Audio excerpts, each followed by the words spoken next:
Picture this: a sleepy coastal settlement with barely 200 residents, surrounded by rolling hills and shrouded in fog. Fast forward less than 2 centuries, and that same patch of land has become the beating heart of global innovation, home to nearly 1 million people, and the birthplace of technologies that have transformed human civilization. Tonight, we'll uncover the extraordinary transformation of San Francisco, a city that has reinvented itself more times than perhaps any other place on Earth. From Spanish missionaries to Mexican ranchers, from desperate gold seekers to tech billionaires, San Francisco's story is one of constant change, relentless ambition, and the kind of dramatic upheavals that would make Hollywood screenwriters jealous. We'll witness how a remote outpost became the gateway to fortunes, survived catastrophic earthquakes and fires, and ultimately emerged as the capital of the digital age. So settle in and let your imagination wander as we explore the remarkable journey of one of America's most captivating cities. When you think of San Francisco today, you might envision the iconic Golden Gate Bridge stretching across the bay, cable cars climbing impossibly steep streets, or gleaming tech campuses where the next world-changing app is being developed. But long before any of these existed, this peninsula was home to a very different kind of civilization. The area we now call San Francisco Bay was inhabited for thousands of years by Native American peoples, primarily the Ohlone tribes. These communities had established a sophisticated way of life, perfectly adapted to the region's unique geography. They built villages along the bay's shores, harvested shellfish from the tidal flats, and hunted deer in the coastal hills. The Ohlone understood the rhythms of this land in ways that would take European settlers generations to appreciate. Their world was about to change forever. In 1769, Spanish explorer Gaspar de Portola led an expedition northward from Mexico searching for Monterey Bay. What happened next would become one of history's most consequential cases of getting lost. Portola's party, struggling through the rugged terrain south of present-day San Francisco, climbed to a high ridge and suddenly found themselves staring at something unexpected. Before them stretched an enormous body of water, far larger than anything they had anticipated. This wasn't the bay they were looking for, but it was magnificent beyond imagination. The Spanish had discovered San Francisco Bay, though they didn't immediately grasp its significance. To them, it was simply another geographical feature to note and move past. But this massive natural harbour, protected from ocean storms and deep enough for the largest ships, would soon prove to be one of the finest ports anywhere in the world. Spanish colonization followed a predictable pattern throughout California. First came the missionaries, determined to convert native populations to Christianity. In 1776, the same year American colonists were declaring independence on the opposite coast, Spanish Franciscan missionaries established Mission San Francisco de Asís, later known as Mission Dolores. The mission sat in a valley protected from the fierce coastal winds, and around it began to grow the first European settlement in the area. The Spanish also built a military garrison, the Presidio, on a bluff overlooking the Golden Gate Strait. This fortress was intended to guard the entrance to the bay, though in practice it remained a rather sleepy outpost. The Spanish colonial period was characterized by vast cattle ranches, called ranchos, where Mexican and Spanish families raised livestock and lived lives of relative isolation from the outside world. For decades, this remote corner of the Spanish Empire remained largely forgotten by the outside world. Ships occasionally visited to trade for hides and tallow, but San Francisco was hardly a destination that captured international attention. The population remained small, perhaps a few hundred souls living in scattered settlements around the bay. Then Mexico gained independence from Spain in 1821, and California became a Mexican territory. The new government secularized the missions and redistributed much of their land to private owners. This created even larger ranches, some covering tens of thousands of acres. Mexican California developed its own distinct culture, a blend of Spanish traditions with indigenous influences, characterized by hospitality, skilled horsemanship, and an economy built almost entirely on cattle. The Mexican period saw some growth in San Francisco, which was then called Yerba Buena after an herb that grew abundantly in the area. By the 1840s, the settlement had perhaps 200 residents, a few dozen buildings, and a small but growing reputation among ship captains as a place to resupply and trade. American merchants began establishing businesses there, sensing opportunity in this sleepy but strategically located port. Everything changed in 1846 when war broke out between the United States and Mexico. American forces quickly occupied California, and by 1848, the territory was officially ceded to the United States. The small settlement of Yerba Buena was renamed San Francisco after the bay itself. At this point, few people could have imagined what was about to unfold. On January 24, 1848, James Marshall was inspecting the construction of a sawmill in the Sierra Nevada foothills when he noticed something glittering in the streambed. He had discovered gold, and though he and mill owner John Sutter tried to keep the find secret, word inevitably leaked out. By summer, the news had reached San Francisco, and the effect was immediate and dramatic.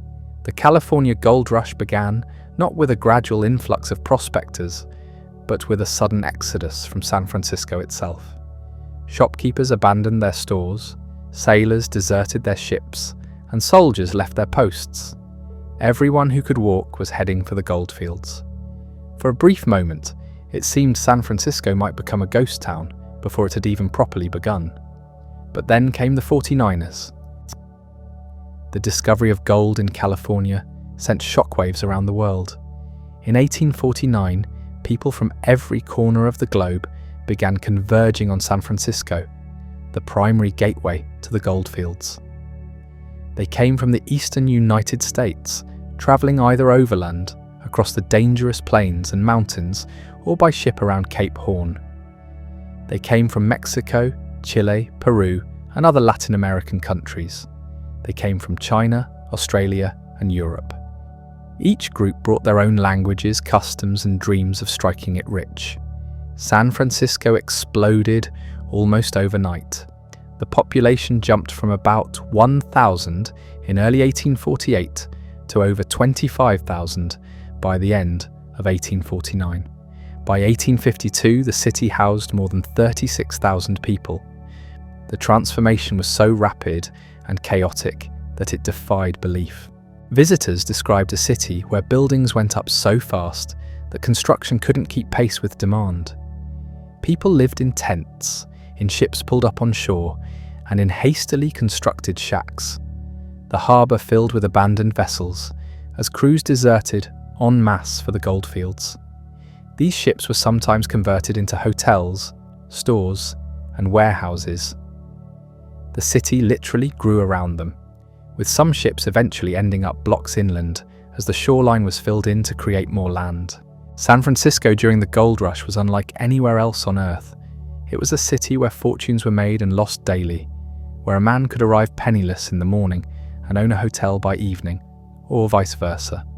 The normal rules of society seemed suspended. Women were so scarce that their mere presence could stop traffic. A letter from home sold for its weight in gold. Fresh eggs cost $1 each, when $1 represented a full day's wages for most workers. The city attracted not just miners, but merchants, gamblers, entertainers, and entrepreneurs of every description. Some of the most successful gold rush fortunes were made not by digging for gold, but by selling supplies to those who did. Levi Strauss arrived in San Francisco in 1853 and began selling work pants reinforced with metal rivets to miners. His denim jeans would eventually become one of America's most iconic products.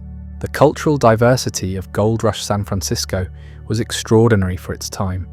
Chinese immigrants fleeing poverty and political upheaval in their homeland established Chinatown, which became the largest Chinese community outside of Asia.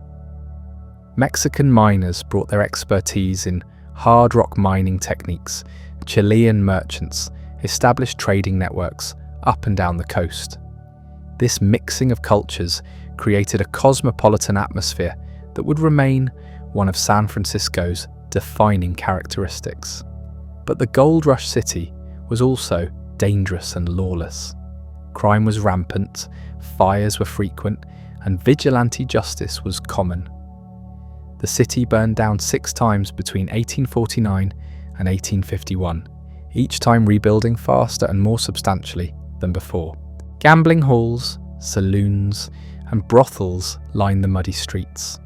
Murders were so common that newspapers barely bothered to report them unless they were particularly spectacular. The rapid growth strained every aspect of urban life.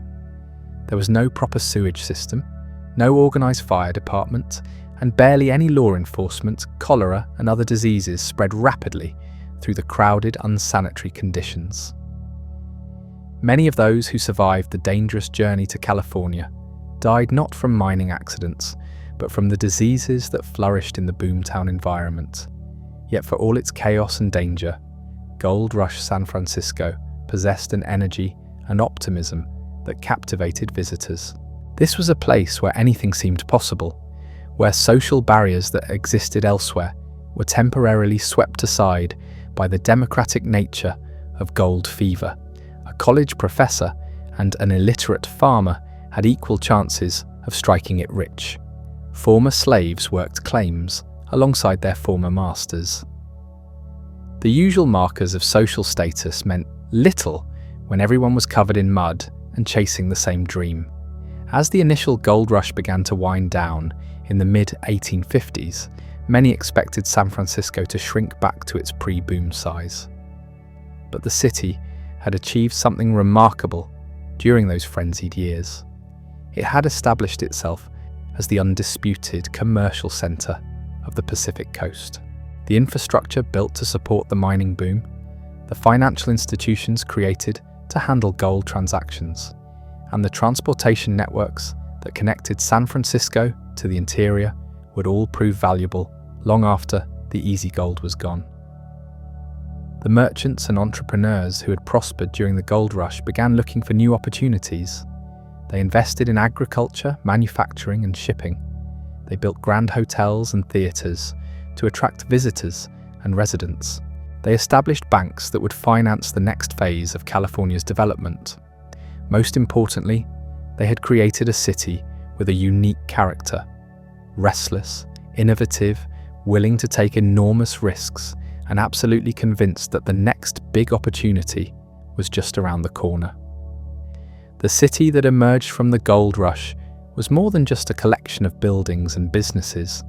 San Francisco had developed something far more valuable, an identity. This was a place that attracted dreamers, risk-takers, and people willing to reinvent themselves completely. The question was whether that spirit could survive once the easy gold ran out. By the late 1850s, the surface gold that had drawn so many prospectors was largely exhausted. Mining became an industrial operation, requiring heavy machinery and substantial capital investment.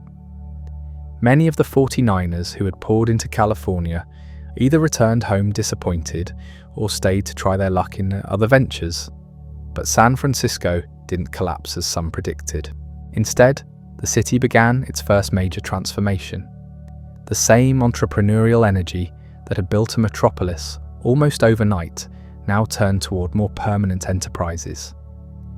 Agriculture emerged as a major industry, with California's fertile valleys producing wheat, fruits, and vegetables that could be shipped around the world. San Francisco became the processing and shipping center for this agricultural bounty, with warehouses and processing plants lining the waterfront. Manufacturing also took root in the city. Foundries produced mining equipment, shipyards built vessels for coastal trade, and textile mills processed materials from around the Pacific Rim. The diversity of San Francisco's economy during this period was remarkable for such a young city. Unlike many American cities that specialized in one or two industries, San Francisco was already showing the adaptability that would serve it well through future transformations. The completion of the Transcontinental Railroad in 1869 marked another pivotal moment in the city's evolution. For the first time, San Francisco was connected by rail to the rest of the United States. The journey that had once taken months by wagon train or ship could now be completed in less than a week. This connection brought new waves of settlers and visitors, but it also brought competition from Eastern manufacturers and agricultural producers. Rather than being overwhelmed by this competition, San Francisco's business leaders adapted by focusing on what they did best, serving as the gateway between America and the Pacific. The city's merchants established trading relationships throughout Asia, Latin America, and the Pacific Islands. Chinese tea, Hawaiian sugar, and South American nitrates flowed through San Francisco's port. The city became a crucial link in global commerce, a role that would only grow more important over time. This period also saw the emergence of some of San Francisco's most distinctive cultural institutions. The California Theater opened in 1869 with seating for over 2,000 people, bringing world-class entertainment to the city. Libraries, museums, and social clubs flourished as the population became more settled and prosperous. The rough edges of the Gold Rush era were slowly being polished away, though the city never completely lost its frontier spirit. The Chinese community that had first arrived during the Gold Rush continued to grow and establish deeper roots. Despite facing significant discrimination and legal restrictions, Chinese immigrants created a thriving enclave in Chinatown. They operated restaurants, laundries, and import businesses that served both the Chinese community and the broader city. Chinese workers also played crucial roles in construction and manufacturing, though they were often paid less than their white counterparts and faced hostility from labor organizations. The 1870s brought both prosperity and challenges to San Francisco. The city's population had grown to over 150,000, making it one of the largest cities in the American West. Grand Victorian houses climbed the city's steep hills, and cable car lines began connecting distant neighborhoods to the downtown core.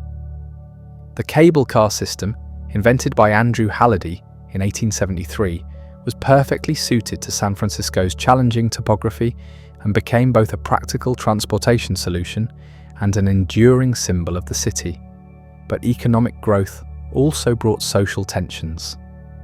The Working Men's Party, led by Dennis Kearney, organized rallies demanding restrictions on Chinese immigration and better conditions for white workers.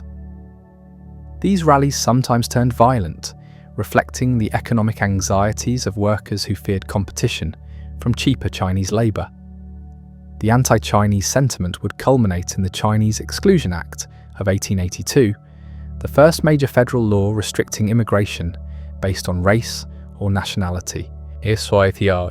Despite these social tensions, San Francisco continued to attract newcomers from around the world.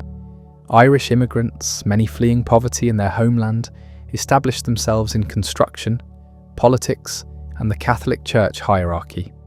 German immigrants brought brewing techniques and established some of the city's first major breweries. Italian immigrants concentrated in the North Beach area, creating a Little Italy that would become famous for its restaurants and cultural institutions. The 1880s and 1890s saw San Francisco mature into a genuine metropolis. The Palace Hotel, completed in 1875, was considered one of the finest hotels in the world, with innovations like electric lighting and hydraulic elevators. The city's financial district expanded as banks and investment firms grew wealthy, financing mining operations, agriculture, and real estate development throughout the West. San Francisco's newspapers gained national influence during this period. The San Francisco Chronicle and the San Francisco Examiner competed fiercely for readers, with the Examiner under William Randolph Hearst pioneering the sensationalistic style that would later be known as yellow journalism.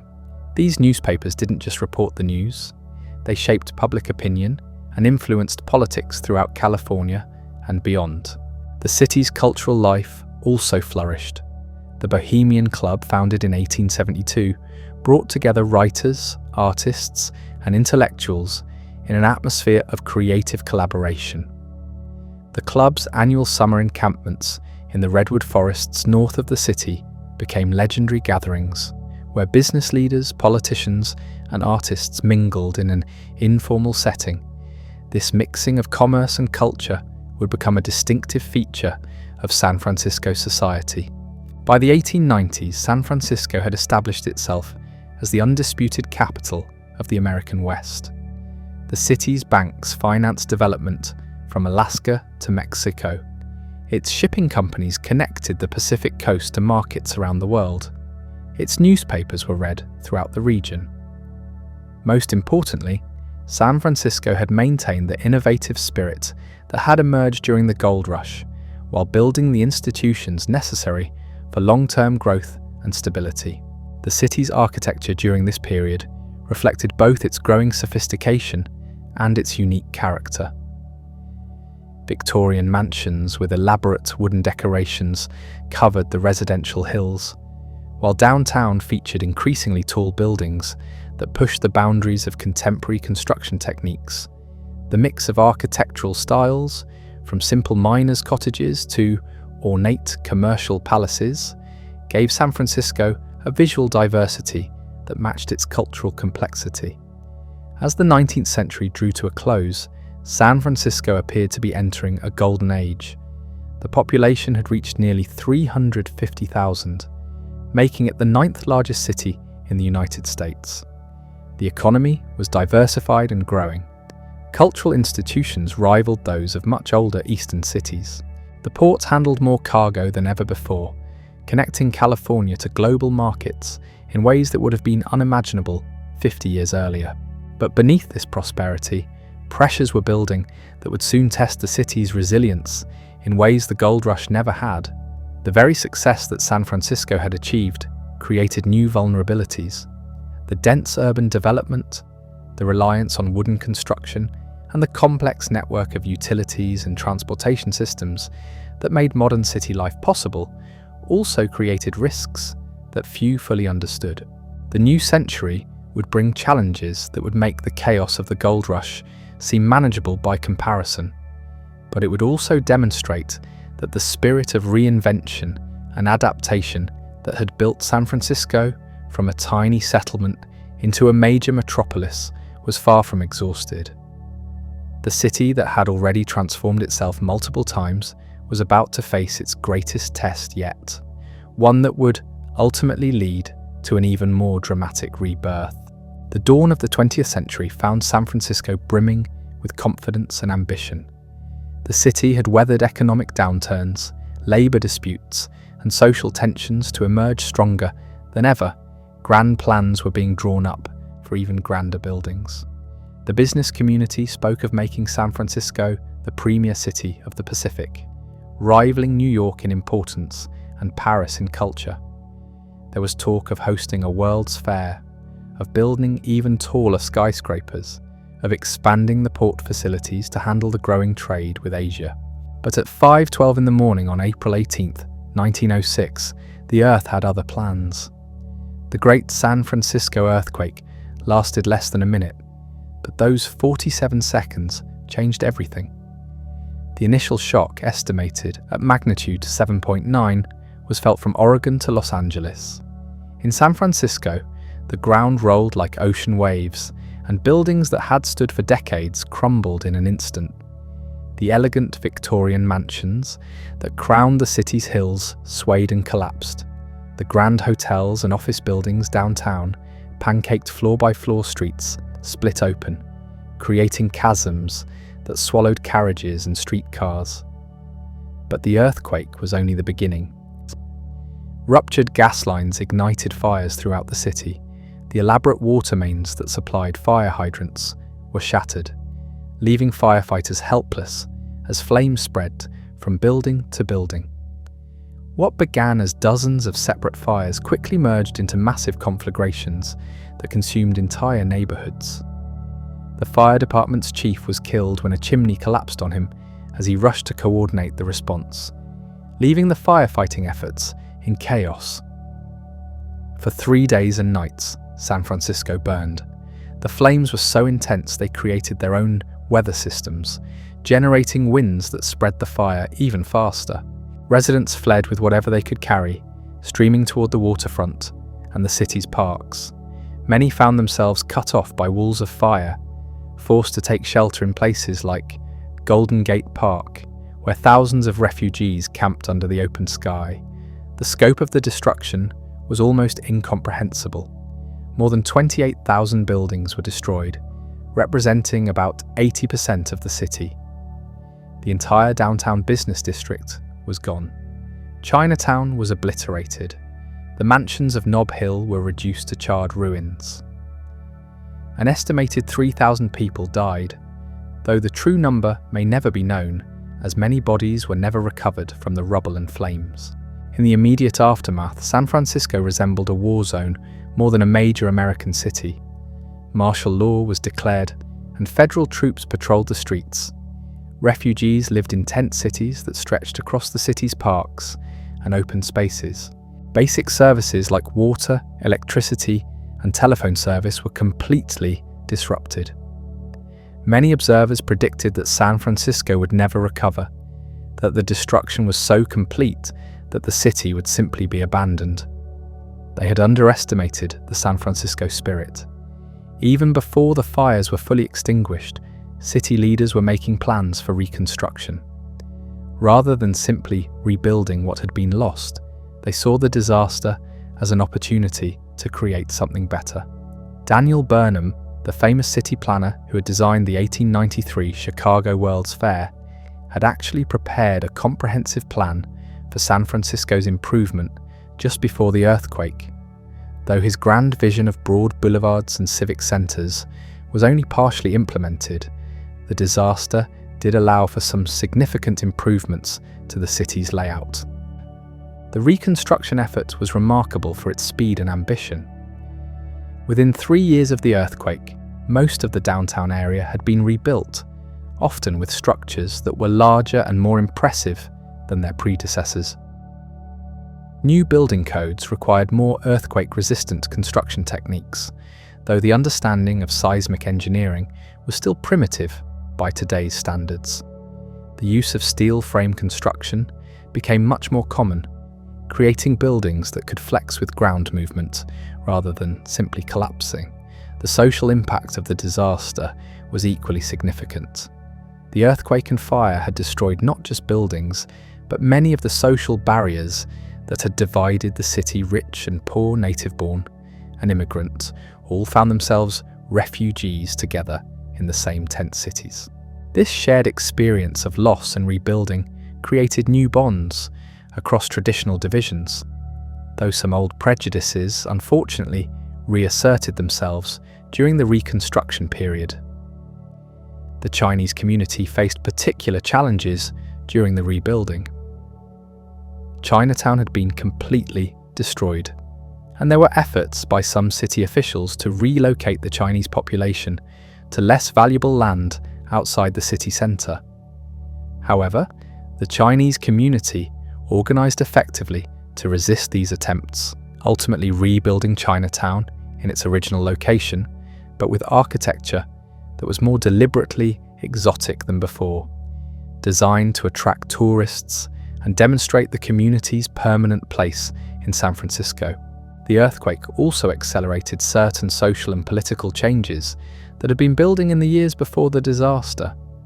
The crisis had demonstrated the need for more effective city government, leading to reforms that reduced corruption and improved city services.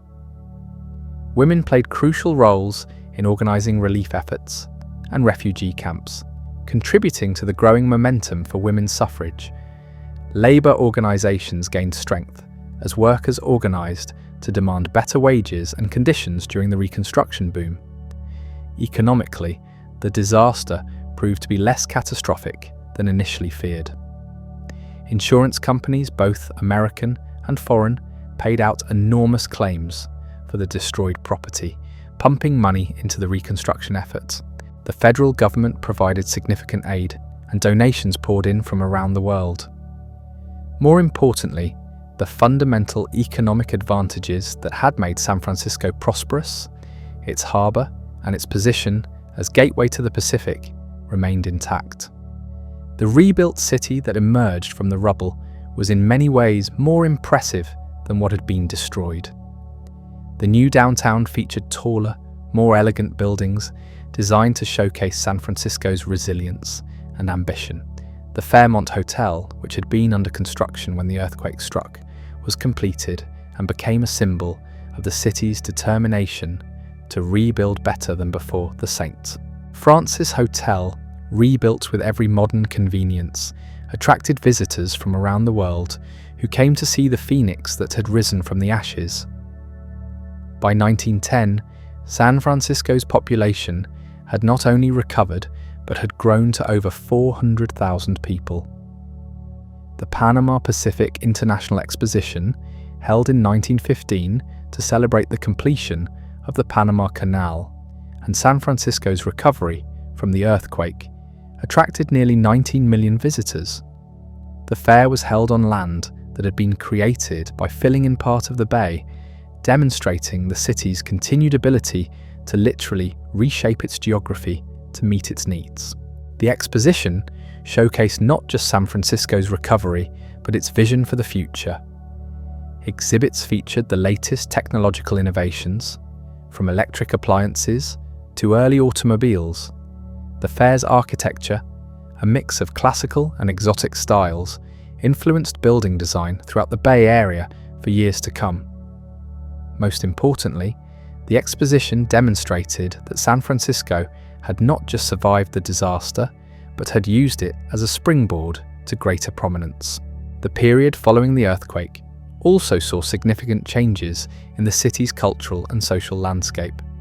The disaster had destroyed many of the city's entertainment venues, but new ones quickly took their place. The reopening of theatres and concert halls was seen as a crucial step in the city's psychological recovery. The Bohemian Club resumed its annual gatherings, now with stories of survival and rebuilding added to their cultural conversations. The city's newspapers played a crucial role in both documenting the disaster and promoting the recovery effort.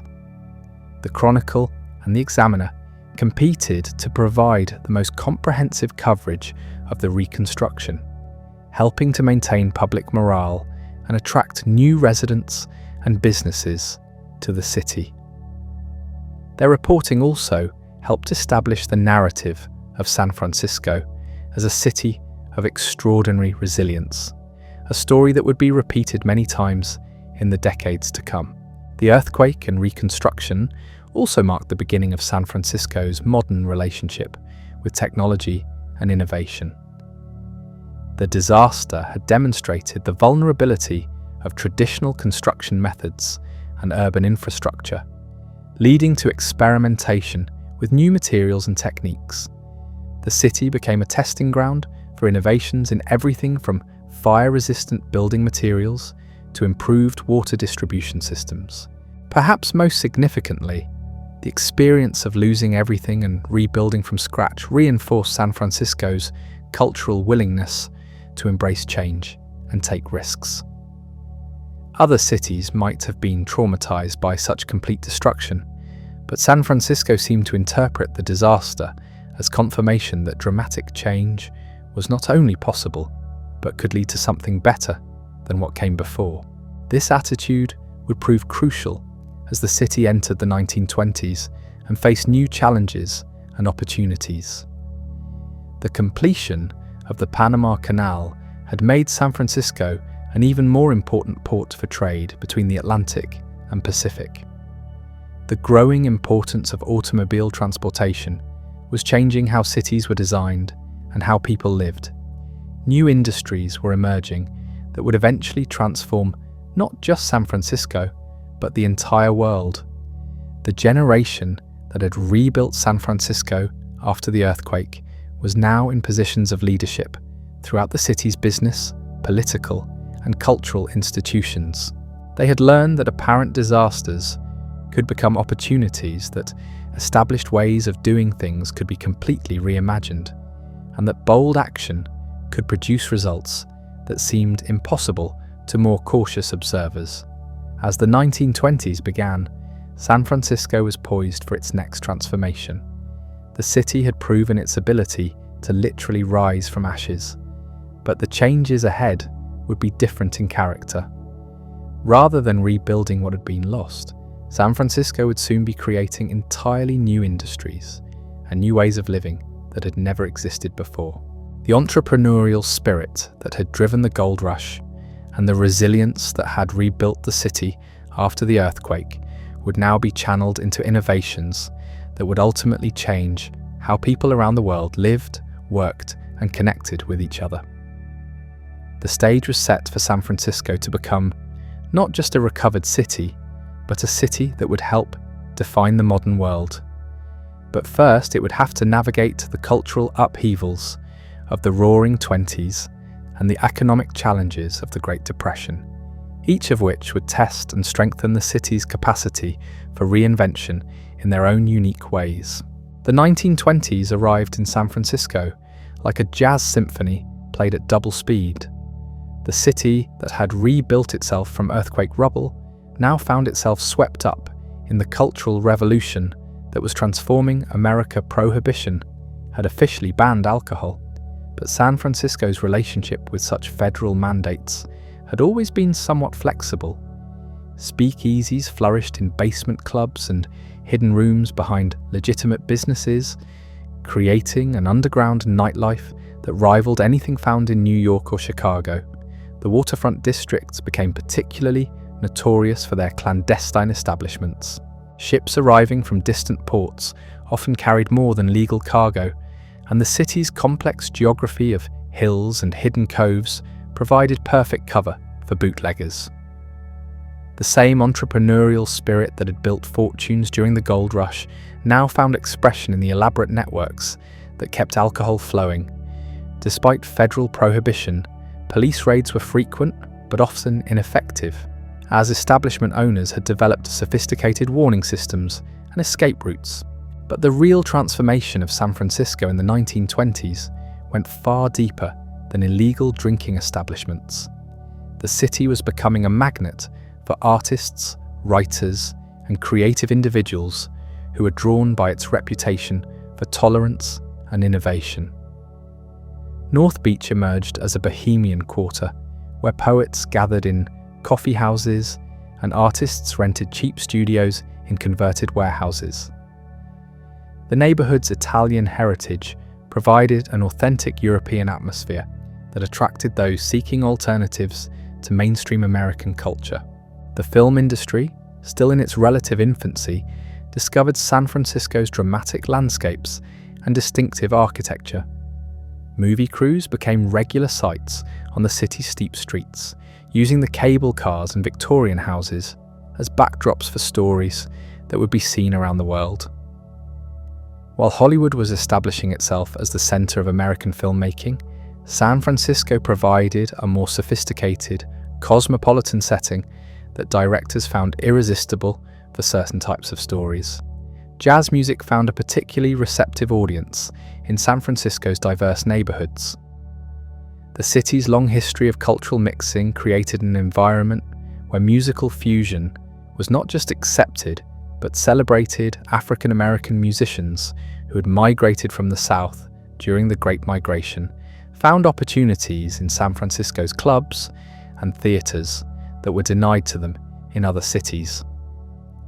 The Fillmore district became a center of African American culture, with venues that featured everything from traditional blues to the latest jazz innovations. The economic boom of the 1920s brought unprecedented prosperity to many San Francisco residents. The stock market surge created paper millionaires who built elaborate mansions in the city's exclusive neighborhoods. The automobile revolution was transforming how people lived and worked. with new suburbs developing in areas that had previously been inaccessible. The construction of bridges and tunnels connected San Francisco more effectively to surrounding communities, beginning the metropolitan expansion that would define the region's future development. However, this prosperity was far from equally distributed. The same ethnic communities that had faced discrimination during earlier periods continued to struggle for economic opportunities. Chinese Americans remained largely confined to Chinatown and certain service industries. Mexican Americans, despite California's historical connection to Mexico, often found themselves treated as second-class citizens. Labor disputes were frequent as workers sought to share in the general prosperity through higher wages and better working conditions. The decade also saw significant changes in women's roles within San Francisco society. The passage of the 19th Amendment granting women the vote had coincided with broader changes in social expectations and economic opportunities. Women were entering professions previously closed to them, opening businesses and participating in political activities in unprecedented numbers. San Francisco's tradition of social innovation made it one of the more progressive cities in terms of women's advancement, though significant barriers certainly remained. The city's educational institutions expanded dramatically during this period.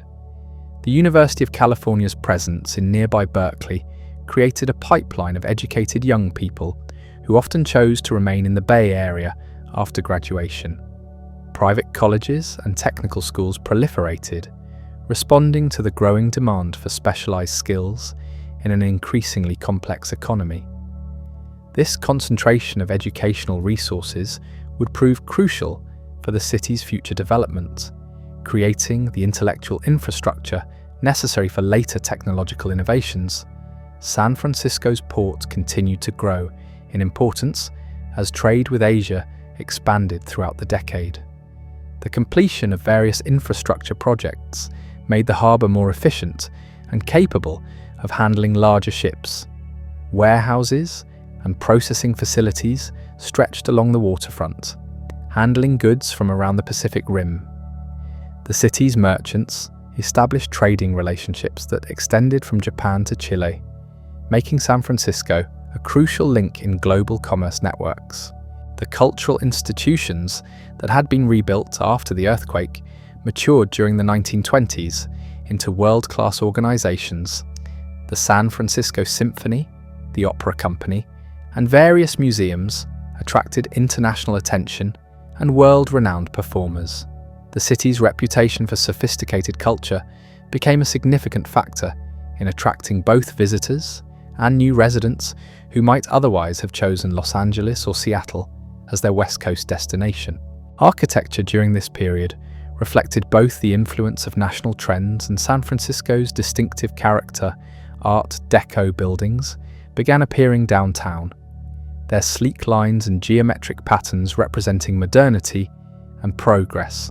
Residential architecture experimented with new styles while respecting the city's topographical constraints. The result was a built environment that managed to be both contemporary and uniquely San Franciscan. The decade's end brought warning signs that the good times might not continue indefinitely. Stock market volatility in the late 1920s created nervousness among investors, though most assumed that any downturn would be temporary. Labor tensions were increasing as the gap between wealthy and working-class residents became more pronounced. Some of the speculative building projects that had seemed so promising were struggling to find tenants or buyers. When the stock market crashed in October 1929, San Francisco felt the impact immediately. The city's integration into national and international financial networks, which had been a source of strength during the boom years, now transmitted economic distress with frightening efficiency. Banks that had financed real estate development and business expansion suddenly found themselves holding worthless collateral construction projects stopped midstream, leaving empty lots scattered with abandoned building materials. The Great Depression hit San Francisco with particular severity because the city's economy had become so dependent on trade and finance. When international commerce declined and investment capital disappeared, many of the industries that had driven the city's growth simply evaporated. Unemployment soared as shipping companies reduced operations, banks closed their doors, and construction came to a virtual standstill.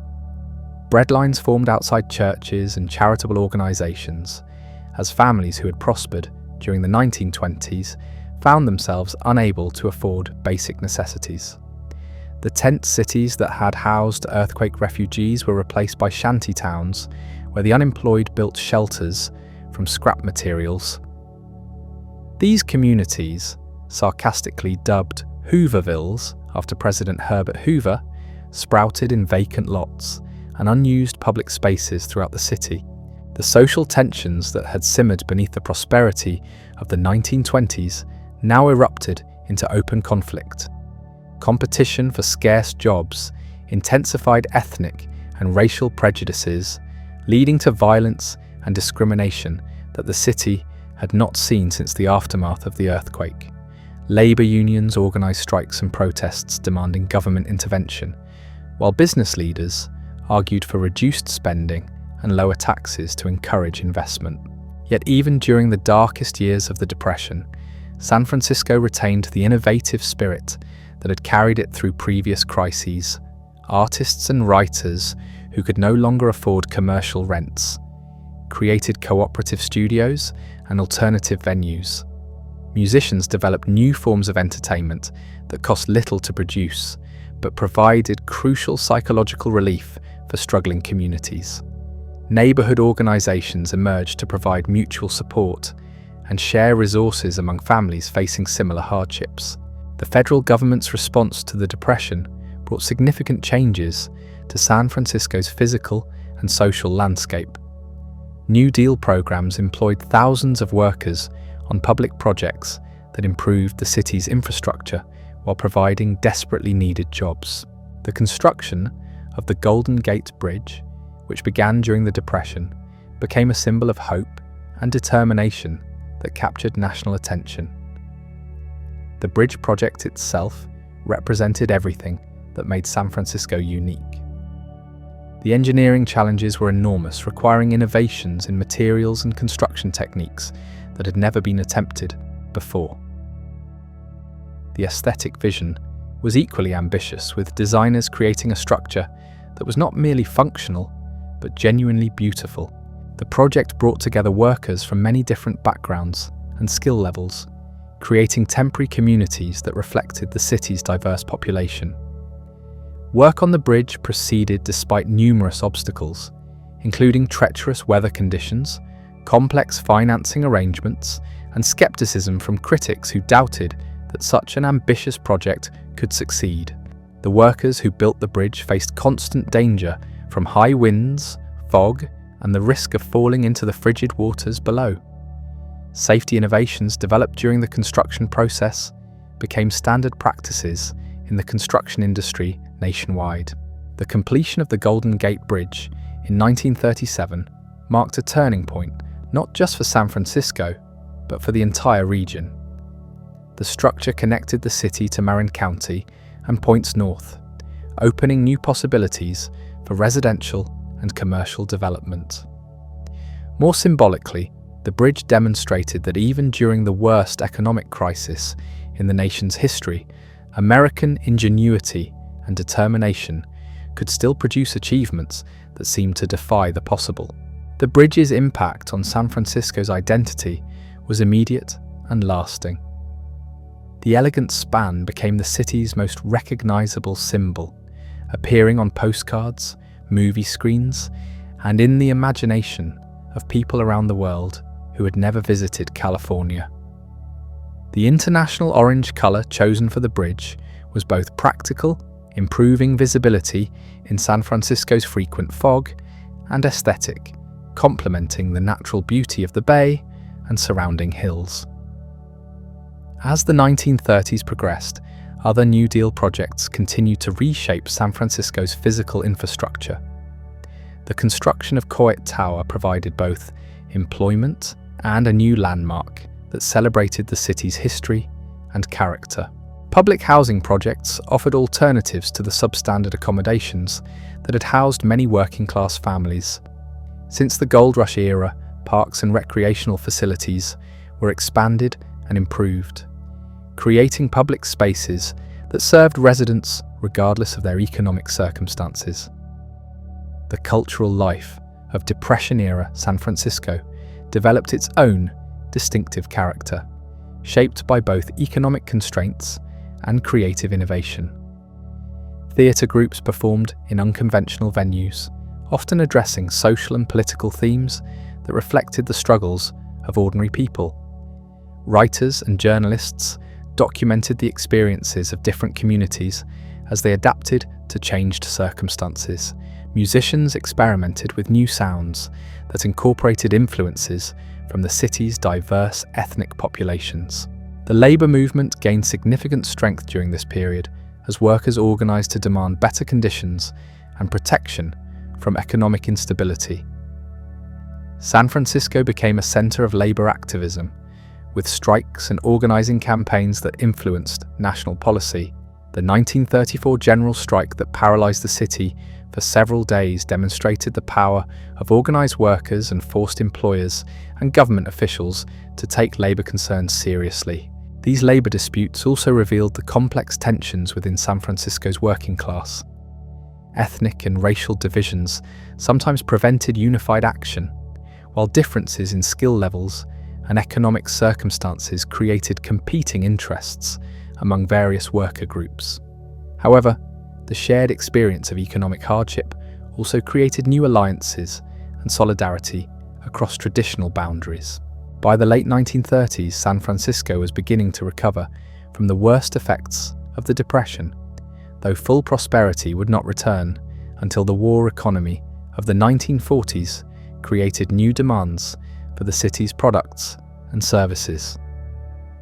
The experience of the Depression had changed the city in fundamental ways, creating new expectations about the role of government in economic life and strengthening the social institutions that connected different communities.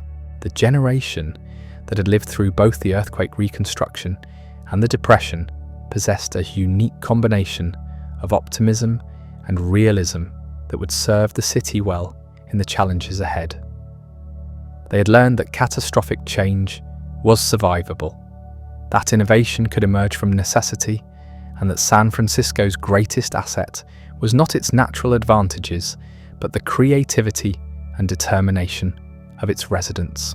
As the 1940s began, San Francisco stood on the threshold of another transformation that would be as dramatic as any in its history.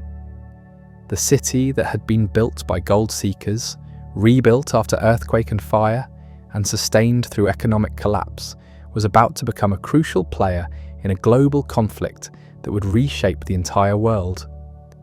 The war years would test San Francisco's capacity and character in new ways while setting the stage for the technological revolution that would ultimately make the city synonymous with innovation itself. The lessons learned from previous crises would prove invaluable as San Francisco prepared to play a central role in America's transformation into a global superpower. The entrepreneurial spirit, cultural adaptability, and willingness to embrace radical change that had defined the city since its founding were about to be channeled into efforts that would influence the course of human history. The attack on Pearl Harbor on December 7, 1941, transformed San Francisco overnight from a recovering Depression-era city into the nerve center of America's Pacific War effort. Within hours of the news reaching the West Coast, the city's waterfront erupted into frenzied activity as military officials commandeered ships, requisitioned warehouses, and began converting civilian facilities into wartime infrastructure. The transformation was breathtaking in its speed and scope. Shipyards that had been struggling to find work during the Depression suddenly found themselves with more orders than they could handle. The Kaiser shipyards in nearby Richmond became symbols of American industrial might, launching Liberty ships at a pace that seemed impossible to achieve. These massive cargo vessels, built to replace merchant ships lost to German U-boats, rolled off the assembly lines with assembly line efficiency that revolutionized shipbuilding practices. San Francisco's strategic location made it the natural staging ground for military operations across the Pacific Treasure Island, an artificial island created for the 1939 Golden Gate International Exposition, was quickly converted into a major naval base. The Presidio expanded its facilities to accommodate thousands of additional troops. Civilian airports were pressed into military service as training grounds for pilots who would soon be flying combat missions over distant Pacific islands. The human impact of this militarization was equally dramatic. Workers poured into the Bay Area from across the country, drawn by high-paying defense jobs and the promise of steady employment after years of economic uncertainty. The population surge was reminiscent of the gold rush, but this time the migrants were coming not to seek individual fortunes, but to contribute to a collective national effort. Housing became an immediate crisis as the existing residential stock proved completely inadequate for the influx of new residents. Temporary housing projects sprouted throughout the region, often consisting of hastily constructed barrack-style buildings that housed defense workers and their families. The federal government launched massive public housing initiatives, creating planned communities that would influence urban development patterns for decades to come. The social dynamics of wartime San Francisco were complex and often contradictory. The shared purpose of the war effort created unprecedented cooperation across ethnic and class lines, with communities that had previously been isolated working side by side in defense plants and military facilities. Women entered the workforce in numbers that would have been unimaginable just a few years earlier, taking on roles in manufacturing, transportation, and technical fields that had previously been exclusively male domains. Rosie the Riveter became more than just a propaganda symbol in San Francisco's shipyards and aircraft factories. Women welders, electricians, and heavy machinery operators proved that gender barriers were often more about prejudice than ability. The experience of wartime employment would permanently change expectations about women's roles in the economy, though the transition back to peacetime conditions would prove challenging and sometimes disappointing for those who'd found new independence and purpose in defense work. The city's ethnic communities experienced the war years in dramatically different ways. The Japanese American population faced the trauma of forced relocation to internment camps, losing homes, businesses, and community institutions that had taken generations to build. This shameful episode in American history left deep scars on San Francisco's Japanese American community, though many would eventually return to rebuild their lives in the city after the war ended. Meanwhile, other ethnic communities found new opportunities as labour shortages created openings previously closed to them. African American workers migrated from the South in large numbers, establishing communities in areas like the Fillmore district that would become centres of post-war African American culture. Mexican American workers found employment in defense industries and support services, though they continued to face discrimination and were often assigned to the most dangerous or unpleasant jobs. The cultural life of wartime San Francisco took on a distinctive character shaped by the constant presence of military personnel on leave and the knowledge that many relationships and friendships might be temporary. Dance halls and music venues stayed open around the clock to accommodate shift workers and sailors with unpredictable schedules.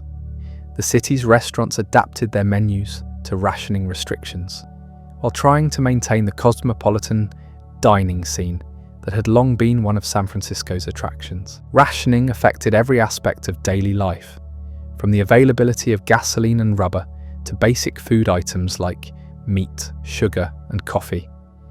San Francisco residents adapted with characteristic creativity, developing victory gardens in backyards and empty lots, organising carpools and neighbourhood sharing networks, and finding ways to maintain social life despite material constraints. The experience of shared sacrifice strengthened community bonds while demonstrating the city's capacity to adapt to extraordinary circumstances. The port of San Francisco became one of the busiest in the world during the war years, handling enormous volumes of military cargo destined for Pacific battlefields. The efficient movement of supplies, equipment, and personnel through San Francisco's harbour was crucial to American military success. In campaigns from the Aleutian Islands to the South Pacific, the logistical complexity of coordinating these operations required innovations in cargo handling, transportation coordination, and communication systems that would influence post-war commercial practices. Technological innovation flourished in the unique environment of wartime San Francisco. Defense contractors established research and development facilities throughout the Bay Area, bringing together scientists, engineers, and technicians from universities and private industry. The collaboration between academic researchers and practical engineers created an intellectual environment that encouraged experimentation and rapid problem solving. The development of radar systems, electronic navigation equipment, and communication technologies proceeded at unprecedented pace as military necessity drove innovation. Many of the techniques and technologies developed for wartime applications would later find civilian uses that would transform daily life. The concentration of technical talent and research facilities in the Bay Area during the war years laid the groundwork for the region's later emergence as a center of technological innovation. Military training facilities throughout the region exposed thousands of young Americans to California's climate, landscape, and culture for the first time. Many of these servicemen and women decided to return to the Bay Area after the war, contributing to the continued population growth and cultural diversification that would characterize the post-war period. The experience of military service had broadened horizons and created networks of relationships that would influence migration patterns for years to come. The end of the war in 1945 brought both celebration and uncertainty to San Francisco. The massive victory celebrations that filled the streets demonstrated the city's relief and joy at the conflict's conclusion. But the transition back to peacetime conditions presented enormous challenges. Defense contracts were cancelled overnight, throwing thousands of workers into unemployment. Military facilities were decommissioned, and the federal government began withdrawing the massive investment that had driven wartime prosperity. However, San Francisco's leaders had learned from the experience of previous economic transitions. Rather than simply hoping that peacetime prosperity would naturally emerge, they began actively planning for economic diversification and development. The infrastructure built during the war years, from housing projects to transportation networks, provided a foundation for continued growth.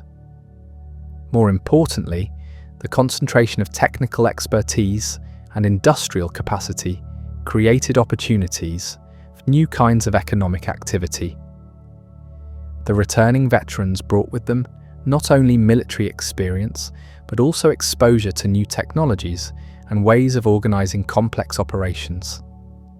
Many used educational benefits provided by the GI Bill to attend universities and technical schools, creating a more educated workforce than the region had ever possessed.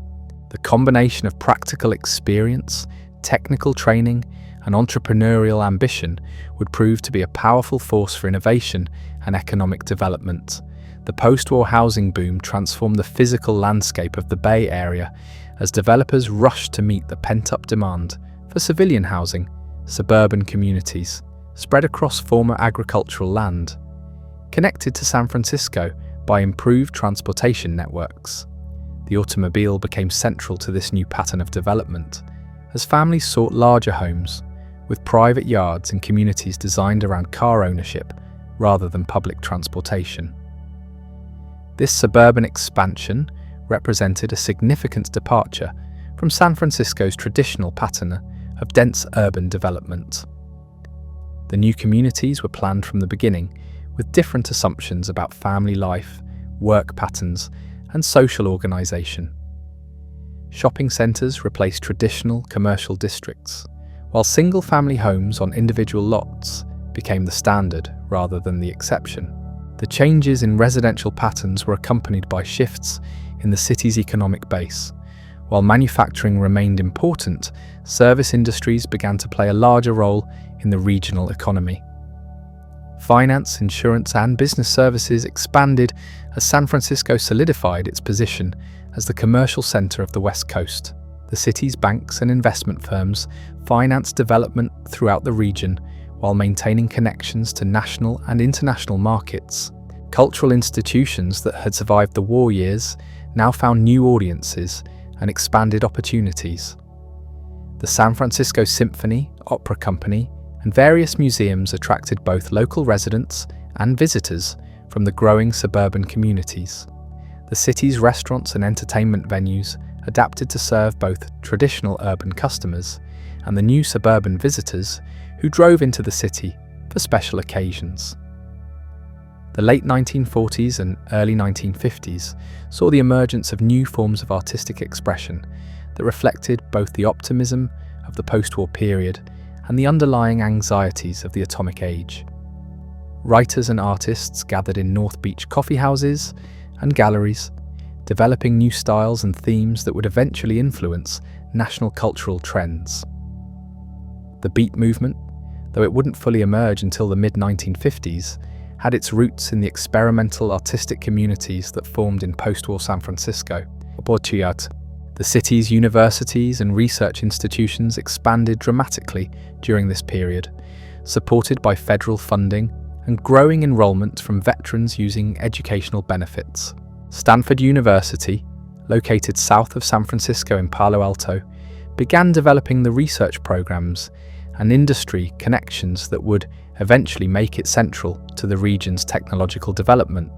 The University of California at Berkeley continued to attract world-class faculty and students, creating an intellectual environment that encouraged both basic research and practical application. The concentration of educational and research institutions created something unprecedented in American history: a regional economy increasingly based on knowledge and innovation rather than natural resources or manufacturing.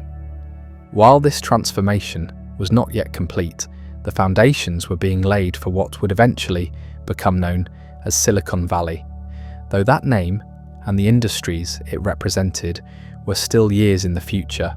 Labor relations during the post-war period reflected the complex legacy of wartime cooperation and the return to more traditional economic relationships.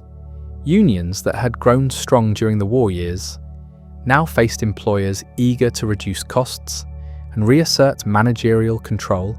Strikes and labor disputes were common as both sides adjusted to peacetime conditions, but the overall trend was toward more stable and institutionalized forms of collective bargaining. The Korean War, which began in 1950, brought another surge of defense spending to the Bay Area, though the impact was less dramatic than World War II had been. The region's defense contractors and military facilities were reactivated, providing economic stimulus that helped ease the transition from wartime to peacetime production. However, the Korean conflict also demonstrated that the Cold War would create ongoing demand for military technology and defense services. This realization began to influence long-term planning and investment decisions throughout the region. Companies that had developed expertise in electronics, communications, and advanced materials during World War II now saw opportunities to apply these capabilities to the ongoing competition with the Soviet Union. The military-industrial complex that emerged during this period would provide crucial support for the technological innovations that would eventually transform the global economy. The early 1950s marked the end of one era in San Francisco's history and the beginning of another. The city had successfully navigated the transition from depression to war to peacetime prosperity, demonstrating once again its remarkable capacity for adaptation and reinvention. The population had grown to over 775,000, making San Francisco one of the 10 largest cities in the United States. More importantly, the region had developed the educational institutions, research capabilities, and entrepreneurial culture that would soon produce innovations that would change the world. As the 1950s progressed, San Francisco stood poised for yet another transformation. The city that had been built by gold seekers, rebuilt after earthquake and fire, sustained through economic depression, and mobilized for global war, was about to become the birthplace of the information age. The same spirit of innovation and willingness to embrace change that had defined San Francisco since its founding would soon be channeled into creating technologies and companies that would make the city synonymous with the future itself. The transformation that would define San Francisco's next chapter began quietly in the suburban communities south of the city, where fruit orchards and agricultural fields were giving way to a new kind of development. In the early 1950s, few could have predicted that this sleepy agricultural region would become the epicenter of a technological revolution that would reshape human civilization. The seeds of this transformation had been planted during the war years, when defense contractors established research facilities throughout the Bay Area. Companies like Hewlett-Packard, founded in a Palo Alto garage in 1939, had grown during the war by developing electronic instruments for military applications. When peace returned, these companies faced a choice. They could either contract back to their pre-war size or find new markets for their technological expertise.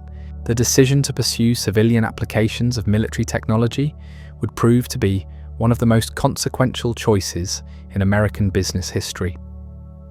Electronic instruments that had been developed for radar systems found applications in medical equipment and scientific research. Communication technologies designed for battlefield coordination were adapted for civilian broadcasting and telephone systems.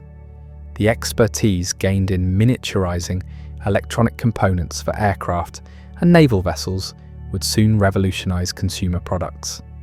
Stanford University played a crucial role in fostering this technological ecosystem.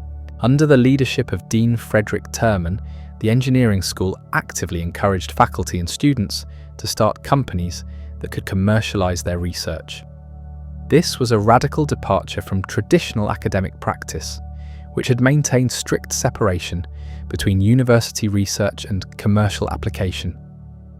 Terman's vision was to create a symbiotic relationship between academic research and industrial development that would benefit both the university and the broader community. The Stanford Industrial Park, established in 1951 on university-owned land, became the first planned research and development complex in the United States. Companies that leased space in the park gained access not only to land and buildings, but also to Stanford's faculty, students, and research facilities. This arrangement created unprecedented opportunities for collaboration between academic researchers and commercial developers, accelerating the pace of technological innovation. The cultural atmosphere of the Bay Area during the 1950s was uniquely suited to fostering entrepreneurial innovation. The region's history of boom and bust cycles had created a population comfortable with risk-taking and rapid change. The influx of educated veterans and defense workers had brought together people from diverse backgrounds who were willing to experiment with new approaches to both technology and business organization. Unlike the established industrial centers of the East and Midwest, the Bay Area lacked entrenched corporate hierarchies and traditional ways of doing business. This absence of established patterns created space for experimentation with new forms of organization, from the informal partnerships that characterized early technology companies to the venture capital relationships that would later become standard throughout the industry.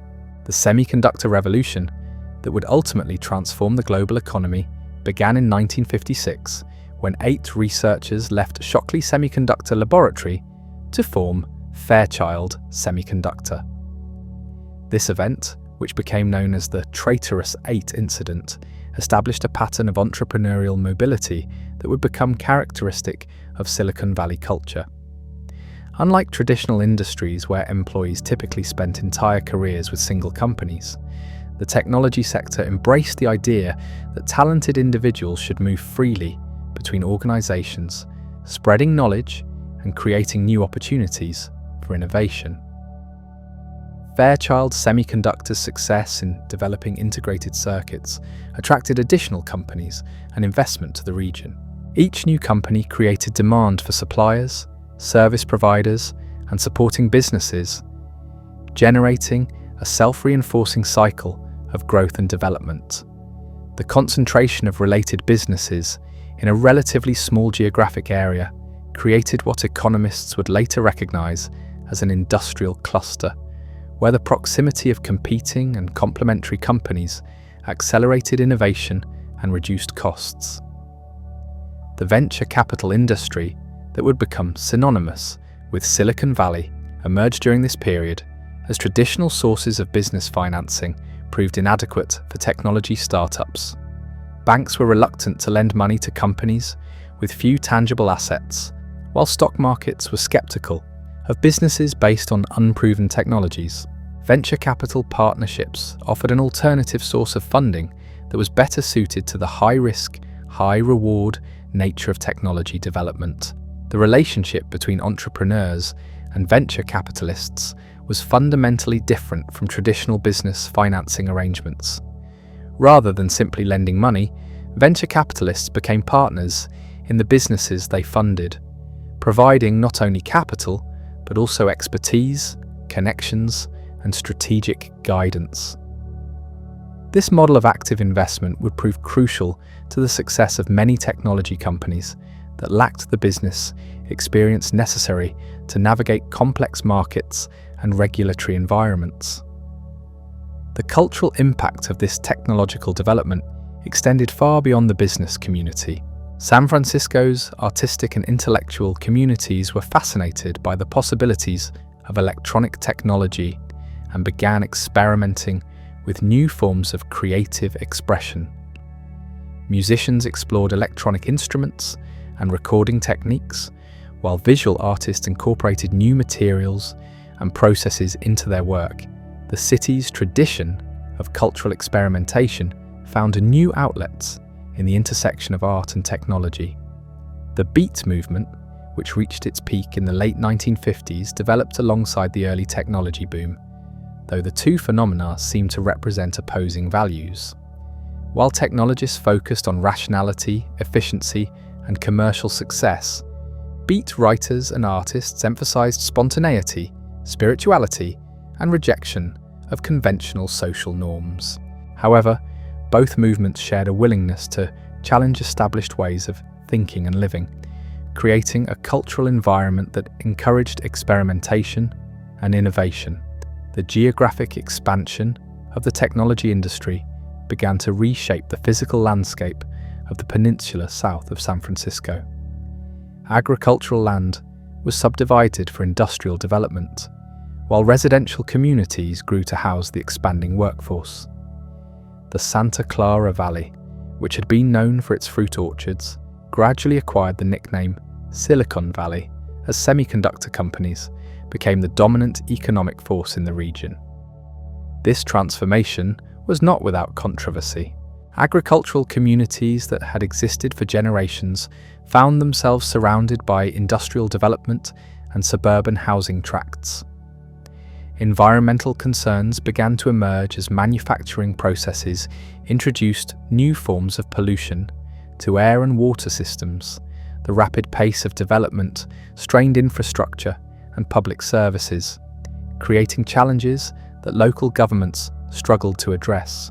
The social dynamics of the emerging technology industry reflected both the democratic ideals of American society and the persistent inequalities that characterized the post-war period. While the industry prided itself on meritocracy and openness to new ideas, employment opportunities were heavily concentrated among white males with technical education. Women and ethnic minorities found themselves largely excluded from the most prestigious and well-paying positions, though some found opportunities in manufacturing and support roles. The educational requirements of the technology industry created new pressures on regional universities and schools. Engineering programs expanded rapidly to meet industry demand, while new curricula were developed to address emerging fields like computer science and materials engineering. The close relationship between industry and academia meant that educational programs were constantly evolving to keep pace with technological developments. The international connections that had long characterized San Francisco's economy took on new dimensions during the early technology boom.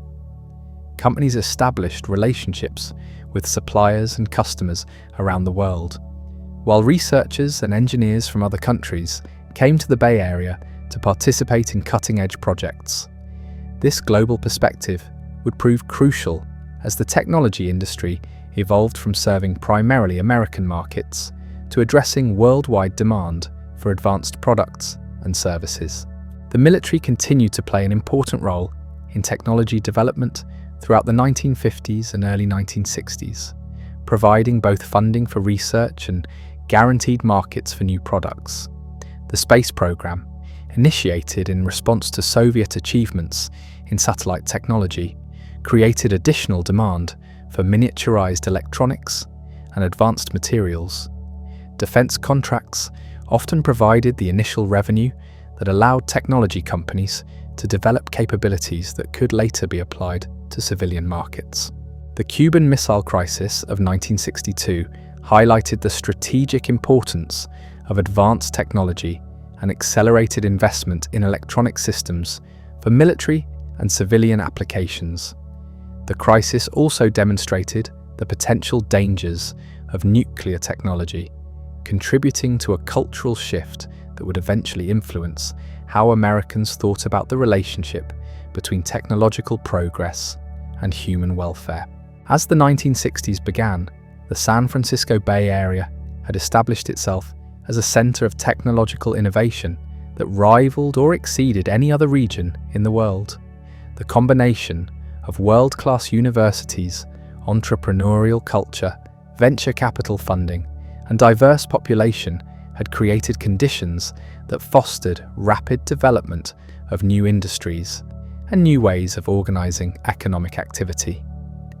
The counterculture movement that would define much of the 1960s was already beginning to emerge in San Francisco's artistic communities. The same spirit of experimentation and rejection of conventional authority that characterized the technology industry found different expression among writers, musicians, and activists who questioned traditional social arrangements and explored alternative ways of living. This cultural ferment would soon intersect with technological development in ways that would surprise both technologists and cultural critics.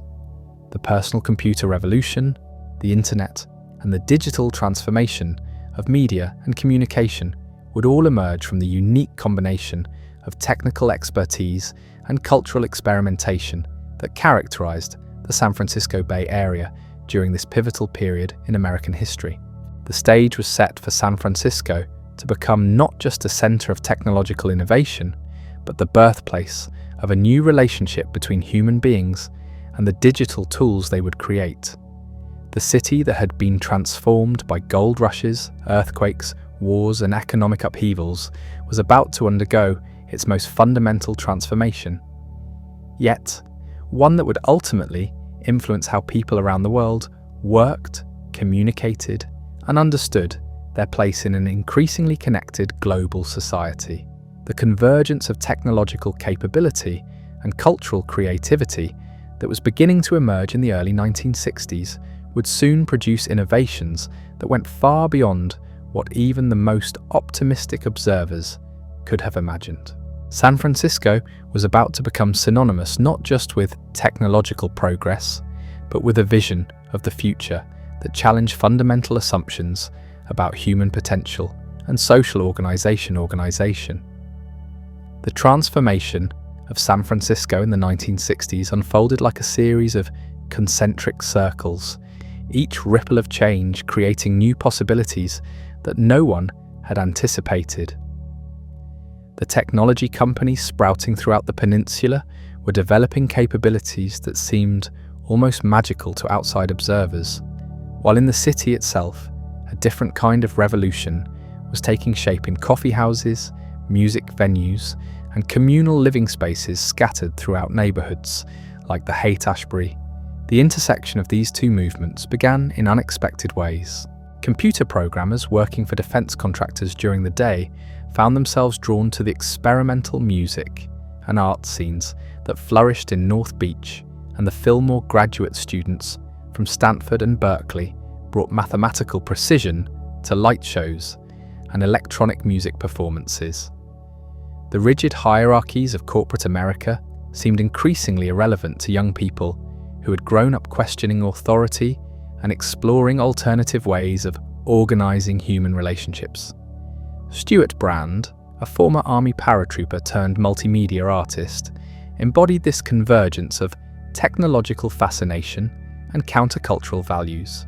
His Whole Earth catalogue, first published in 1968, introduced readers to tools and technologies that could enhance individual capability and community self-reliance.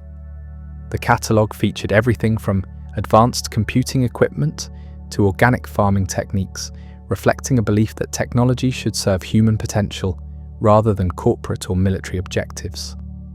The personal computer revolution that would eventually transform global society had its origins in this unique cultural moment. While established computer companies focused on building ever larger machines for corporate and government customers, a small group of engineers and hobbyists began exploring the possibility of creating computers small enough and affordable enough for individual use. The Homebrew Computer Club, which began meeting in Menlo Park in 1975, brought together amateur enthusiasts who shared information, traded components, and collaborated on projects that the established industry considered impractical or unprofitable. Steve Jobs and Steve Wozniak were regular attendees at Homebrew meetings, where they demonstrated early versions of what would become the Apple computer. Their approach to technology development reflected the countercultural values that permeated the Bay Area during this period. Rather than simply creating more powerful machines for existing applications, they envisioned computers as tools for creative expression and individual empowerment. The design philosophy that would make Apple products distinctive emerged from this intersection of technical capability and humanistic values. The venture capital industry adapted to support this new generation of entrepreneurs who combined technical expertise with unconventional business approaches.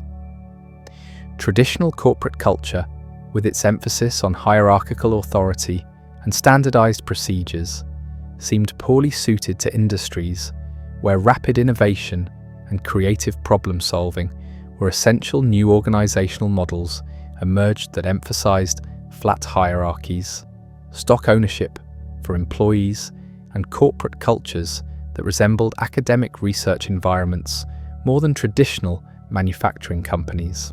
The demographic changes accompanying this technological and cultural transformation were equally dramatic.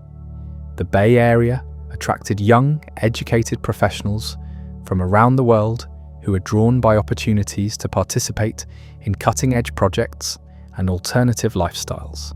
Immigration patterns shifted as the region became a destination for engineers, scientists, and entrepreneurs from Asia, Europe, and Latin America, who brought different perspectives and approaches to technological development. The housing market responded to this influx with characteristic San Francisco volatility. Neighborhoods that had been working class or bohemian enclaves suddenly found themselves gentrifying as technology workers bid up property values. The Mission District, which had been primarily Latino, began attracting young professionals who appreciated its authentic cultural atmosphere and relatively affordable housing. Similar patterns emerged throughout the city as the geography of economic opportunity shifted toward technology-related industries.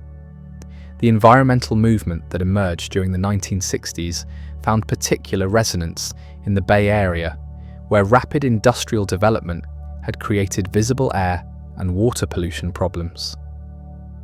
The first Earth Day celebration in 1970 drew massive crowds in San Francisco, reflecting growing awareness that technological progress needed to be balanced with environmental protection. This consciousness would eventually influence the development of cleaner manufacturing processes and renewable energy technologies that became major industries in their own right. The anti-war protests that defined much of the 1960s and early 1970s created additional tensions between the technology industry's military connections and the broader cultural movement toward peace and social justice. Many engineers and scientists struggled with the ethical implications of working on defense contracts, while living in communities that increasingly questioned American military involvement around the world. Some left defense work to focus on civilian applications, while others sought ways to apply their technical skills to social and environmental problems. The music industry provided another avenue for the convergence of technology and counterculture. San Francisco's rock bands pioneered new sounds using electronic instruments and recording techniques developed by local companies. The Grateful Dead, Jefferson Airplane, and other groups associated with the psychedelic movement became early adopters of advanced sound systems and recording equipment. Their experimentation with technology influenced both musical development and the design of audio equipment that would eventually find widespread consumer applications. The pharmaceutical industry, which had long been established in the Bay Area, found itself at the center of controversies over both recreational drug use and the development of psychiatric medications. The counterculture's exploration of consciousness-altering substances intersected with legitimate research into brain chemistry and mental health treatment. Companies like Genentech, founded in 1976, would eventually pioneer biotechnology applications that revolutionized medical treatment, though their origins lay partly in the era's broader interest in understanding and modifying human consciousness. The women's movement gained particular momentum in San Francisco, where traditional gender roles were already being questioned by both technological and cultural changes. Women entered previously male-dominated fields, like computer programming and electrical engineering, often finding more opportunities in startup companies than in established corporations. The region's culture of experimentation extended to family structures, workplace arrangements, and social relationships, creating space for innovations that would gradually influence broader American society. The gay rights movement, which had long found refuge in San Francisco's tolerant atmosphere, gained new visibility and political power. During this period, the Castro District became an international symbol of gay liberation, while the broader Bay Area developed a reputation for social tolerance that attracted diverse populations seeking acceptance and opportunity. This cultural openness contributed to the region's appeal for creative and entrepreneurial individuals who might have felt constrained in more conventional communities. Educational institutions adapted to serve this changing population and economy. New programs in computer science, environmental studies, and interdisciplinary fields emerged at universities throughout the region. Community colleges developed technical training programs that provided pathways into growing industries for students without traditional four-year degrees. The relationship between formal education and practical training became more fluid, as rapid technological change made traditional credentialing systems less relevant. The media industry began to take notice of the extraordinary changes occurring in the San Francisco Bay Area. National magazines and television networks sent reporters to document both the technological innovations and the cultural experiments that seemed to be reshaping American society.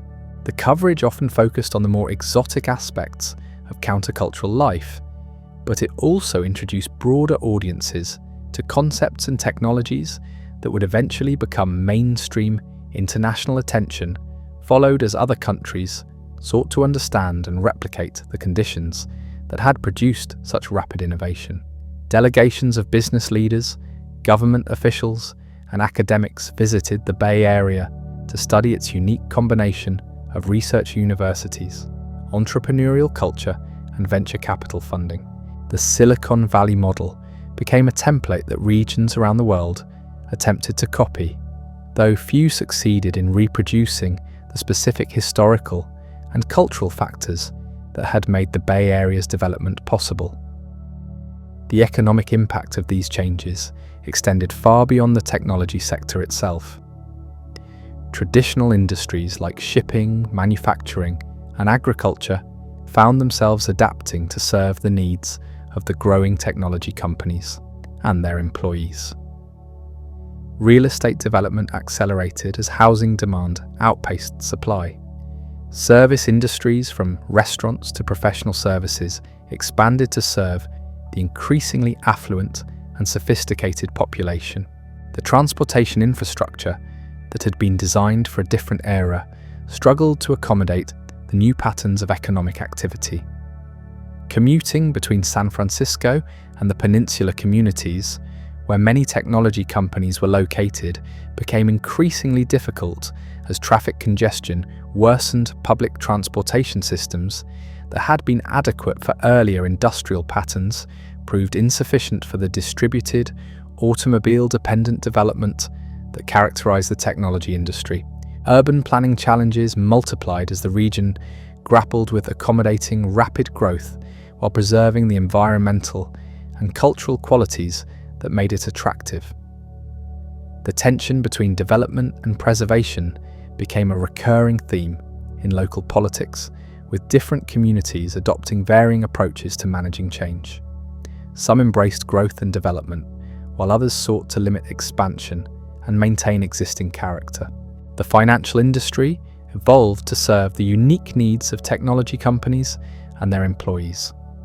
Traditional banking relationships gave way to more sophisticated arrangements involving stock options, venture capital, and complex financing structures. San Francisco's financial district adapted to become a center for technology-related investment banking and corporate services, while maintaining its traditional role in international trade and regional commerce. The legal profession similarly adapted to address the novel issues arising from rapid technological development. Intellectual property law became increasingly important as companies sought to protect their innovations, while navigating complex licensing arrangements. Employment law evolved to address new forms of compensation and workplace relationships. Environmental law expanded to cover the unique challenges posed by high-tech manufacturing processes. The cultural institutions that had long been central to San Francisco's identity found themselves serving new audiences with different interests and expectations.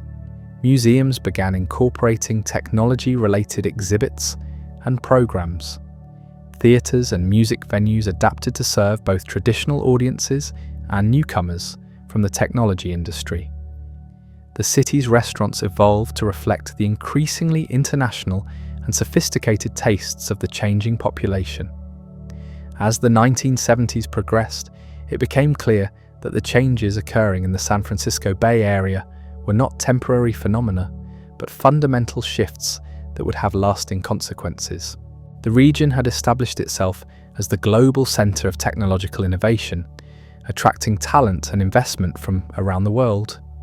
More importantly, it had developed new models of organization and culture that challenged traditional assumptions about how economic development occurs and what kinds of communities can sustain long-term prosperity.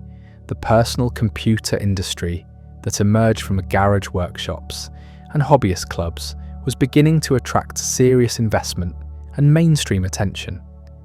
Companies like Apple, founded in 1976, demonstrated that there were enormous markets for technologies that had previously been considered experimental or impractical. The success of these companies attracted additional entrepreneurs and investors, creating a self-reinforcing cycle of innovation and growth. The internet, which had originated as a military research project, was beginning to find civilian applications as researchers and computer enthusiasts explored its potential for communication and information sharing. The culture of open collaboration that had characterized the early computer hobbyist movement provided a foundation for the development of network technologies that would eventually transform global commerce and social interaction. By the end of the 1970s, San Francisco had once again reinvented itself, this time as the capital of a new kind of economy based on information, innovation, and global connectivity. The city that had been built by gold seekers, rebuilt after natural disasters, and mobilized for world wars, had now become the birthplace of technologies that would influence every aspect of human life. The transformation was far from complete, but the foundations had been laid for changes that would make the previous century's upheavals seem modest by comparison. The 1980s arrived in San Francisco like a digital thunderclap, amplifying everything the previous decade had set in motion. The personal computer, which had seemed like an amusing hobby for electronics enthusiasts just a few years earlier, suddenly became the foundation for entire industries that generated billions of dollars in revenue and employed hundreds of thousands of people throughout the Bay Area. Apple Computer's initial public offering in December 1980 created more millionaires than any company in history up to that point.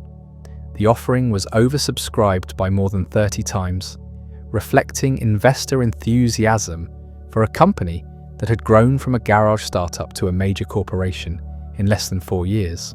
The success attracted enormous attention to the region's technology sector and established a template for the venture capital funding that would drive subsequent waves of innovation. The cultural impact of this sudden wealth creation was immediate and dramatic. Young engineers and programmers who had been living in shared apartments and driving used cars suddenly found themselves with stock portfolios worth millions of dollars. Restaurants, luxury car dealers, and real estate agents throughout the Bay Area scrambled to serve this new class of technology millionaires who combined substantial purchasing power with unconventional tastes and lifestyles. But the transformation went far deeper than individual success stories. The computer industry was creating entirely new categories of employment and business activity that hadn't existed before. Software development emerged as a distinct profession, separate from the hardware engineering that had dominated the early technology industry. Computer graphics, user interface design, and database management became specialized fields that attracted creative professionals from backgrounds in art, psychology, and mathematics. The networking technologies that would eventually become the internet were evolving from academic research projects into commercial opportunities. Companies like Cisco Systems, founded in 1984 by Stanford researchers, began developing equipment to connect computer networks across long distances.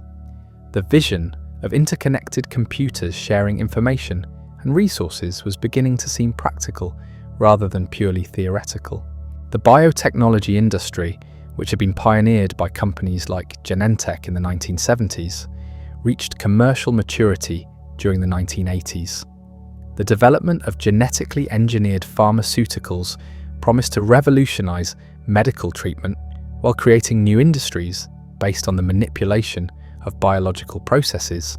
San Francisco's existing pharmaceutical companies expanded their research efforts, while new companies emerged to commercialize discoveries from university laboratories. The venture capital industry that had developed to fund technology startups became increasingly sophisticated and influential. Partnerships located along Sand Hill Road in Menlo Park managed billions of dollars in investment capital and wielded enormous influence over which technologies and business models would receive development funding.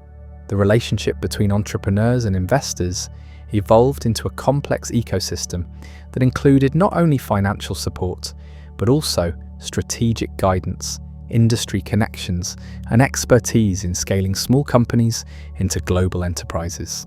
The geographic expansion of the technology industry continued throughout the 1980s as companies outgrew their original locations and established operations throughout the Bay Area office parks and industrial complexes spread across the peninsula, transforming agricultural communities into suburban centers of high-tech employment.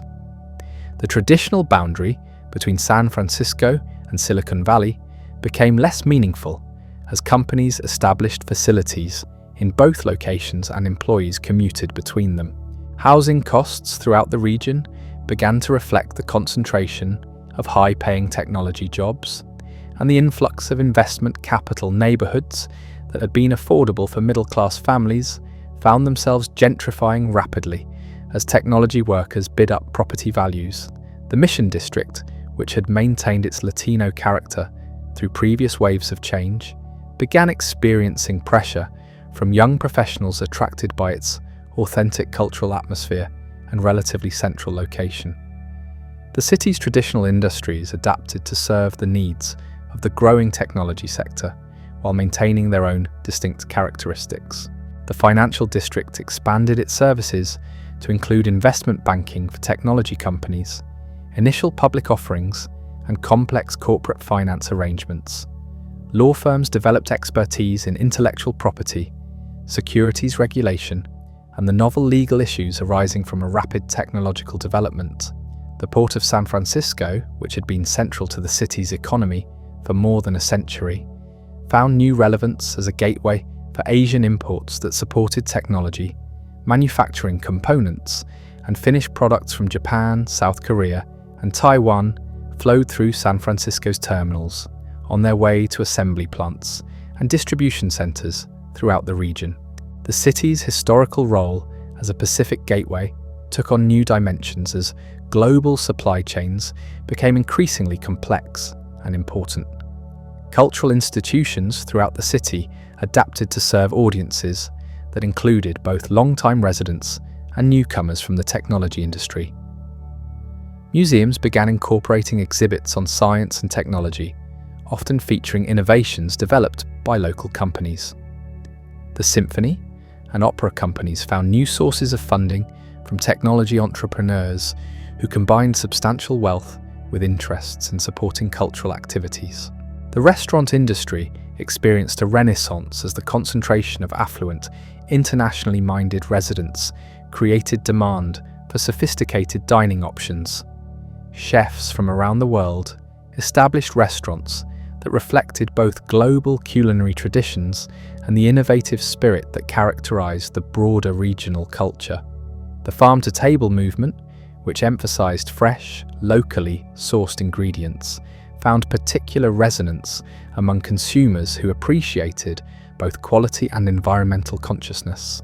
The environmental movement, which had gained momentum during the 1960s and 1970s, found new expression in concerns about the ecological impact of rapid technological development. Manufacturing processes for semiconductors and other electronic components involved toxic chemicals and generated hazardous waste that required careful handling and disposal. Environmental regulations became increasingly stringent, forcing companies to invest in cleaner production methods and waste treatment technologies. The social dynamics of the technology industry reflected both the democratic ideals that had characterized the region's culture and the persistent inequalities that existed within American society more broadly. While the industry prided itself on meritocracy and openness to new ideas, women and ethnic minorities remained significantly underrepresented in technical and management positions. The informal networks that connected entrepreneurs, investors, and employees often excluded those who didn't fit the prevailing cultural patterns. Immigration patterns shifted as the technology industry attracted engineers, scientists, and entrepreneurs from around the world, professionals from India, China, and other countries with strong educational systems found opportunities in Silicon Valley that might not have been available in their home countries or other parts of the United States. This international talent pool contributed to the region's innovative capacity while creating new forms of cultural diversity. The educational institutions that served the region continue to evolve in response to industry needs and technological developments. Computer science programs expanded rapidly at universities throughout California, while community colleges developed training programs for technical positions that didn't require four-year degrees. The relationship between academic research and commercial development became even closer as faculty members frequently consulted for companies or started their own businesses. The media industry began to recognize the significance of the changes occurring in the San Francisco Bay Area. Technology journalism emerged as a specialized field, with publications like InfoWorld and later Wired magazine providing detailed coverage of industry developments for both professional and general audiences. Television and film productions increasingly featured Silicon Valley locations and themes, introducing broader audiences to the culture and technologies that were reshaping American society.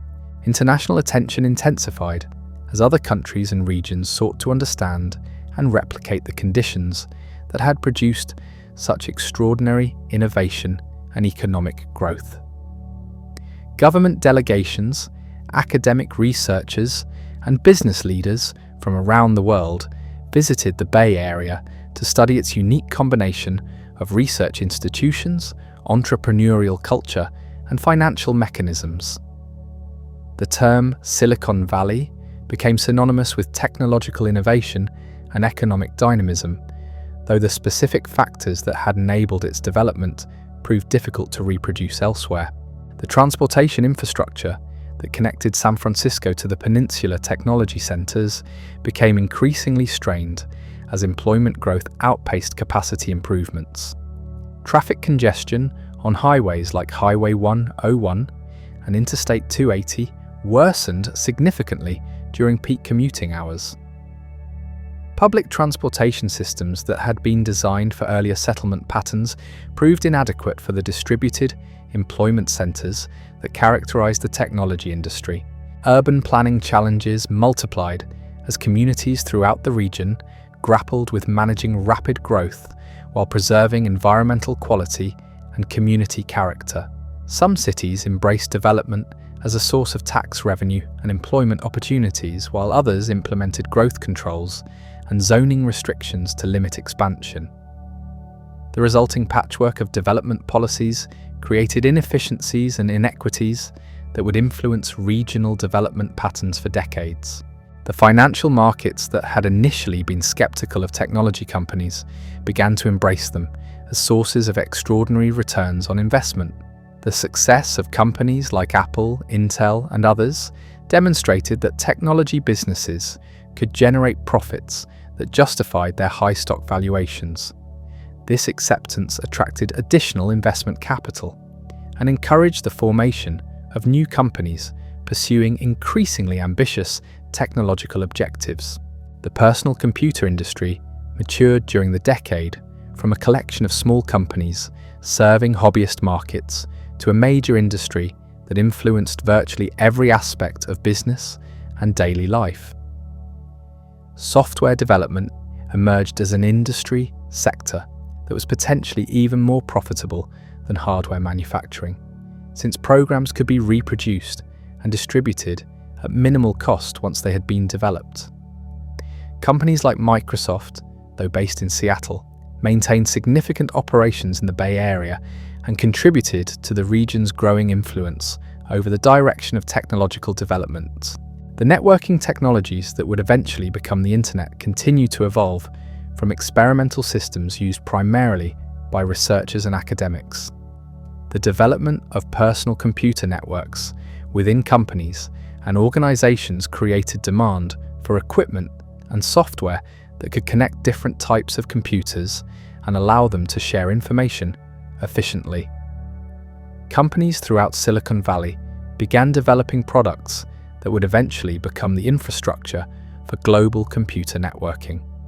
As the 1980s progressed, it became increasingly clear that the technological revolution centered in the San Francisco Bay Area was not simply creating new industries, but was beginning to transform existing industries and social institutions in fundamental ways. Banking, retail, entertainment, education, and manufacturing were all beginning to incorporate computer technologies that changed how they operated and related to their customers. The decade ended with the region firmly established as the global center of technological innovation and venture capital investment. The combination of research universities, entrepreneurial culture, financial resources, and diverse population had created conditions that supported continuous innovation and adaptation to changing market conditions. The success of companies founded during the 1980s would provide both capital and expertise for the even more dramatic developments that would characterize the following decade. The stage was set for the emergence of technologies that would not simply serve existing markets, but would create entirely new forms of human communication, commerce, and social organization. The internet, which had been developing quietly in research laboratories and academic institutions, was about to burst into commercial reality and transform not just the San Francisco Bay Area, but the entire world. The city that had reinvented itself through gold rushes, earthquakes, wars, and cultural revolutions was preparing for its most dramatic transformation. Yet, one that would make it synonymous with the digital age itself. The convergence of personal computing, networking technologies, and venture capital that had been building throughout the 1980s was about to produce innovations that would influence every aspect of human life. San Francisco, which had always attracted people willing to take enormous risks in pursuit of extraordinary opportunities, was about to become the launching pad for technologies that would connect the entire planet in ways that previous generations could never have imagined. The 1990s erupted across San Francisco like a digital wildfire, transforming everything it touched with an intensity that made even the gold rush seem gradual by comparison. The World Wide Web, which had existed as an obscure academic tool just a few years earlier, suddenly became the foundation for an entirely new economy that promised to revolutionize how humans communicated, conducted business, and organized their societies. Mark Andreessen's Netscape Navigator, released in 1994, provided the first user-friendly gateway to this digital frontier. The browser's initial public offering in August 1995 created a feeding frenzy among investors that dwarfed even Apple's spectacular debut. 15 years earlier, Netscape's stock price doubled on its first day of trading, despite the fact that the company had never turned a profit. This single event signaled the beginning of what would later be called the dot-com boom, though no one at the time fully grasped the magnitude of the transformation that was about to unfold. The San Francisco Bay Area found itself at the epicenter of a global phenomenon that attracted entrepreneurs, investors, and dreamers from every corner of the world. Venture capital firms that had cautiously funded hardware companies throughout the 1980s suddenly found themselves writing checks for software companies that existed primarily as business plans and prototype websites. The traditional metrics for evaluating business opportunities seemed inadequate for industries that could scale to serve millions of customers with minimal physical infrastructure. Young programmers fresh out of college discovered they could command salaries that exceeded what their parents earned after decades in traditional careers. Stock options, which had previously been reserved for senior executives, became standard compensation for entry-level positions at startup companies. The promise of instant wealth through initial public offerings created a gold rush mentality that permeated every aspect of the region's culture and economy. The geographic expansion of the technology industry accelerated dramatically as companies competed for office space in a market that couldn't accommodate the sudden surge in demand. Warehouse districts in San Francisco that had been abandoned since the decline of manufacturing found new life as startup headquarters and loft offices. The South of Market area, known as SOMA, transformed from an industrial wasteland into a vibrant neighborhood of technology companies, trendy restaurants, and converted residential spaces. The multimedia industry emerged as a distinct sector that combined traditional creative skills with cutting-edge technology. Companies like Macromedia developed software tools that enabled designers and artists to create interactive content for the emerging World Wide Web.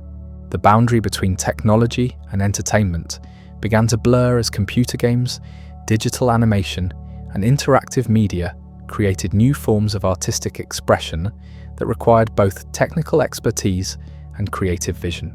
From a fog-shrouded outpost of barely 200 souls to the beating heart of the digital revolution, San Francisco's extraordinary journey reveals a city that has mastered the art of perpetual reinvention.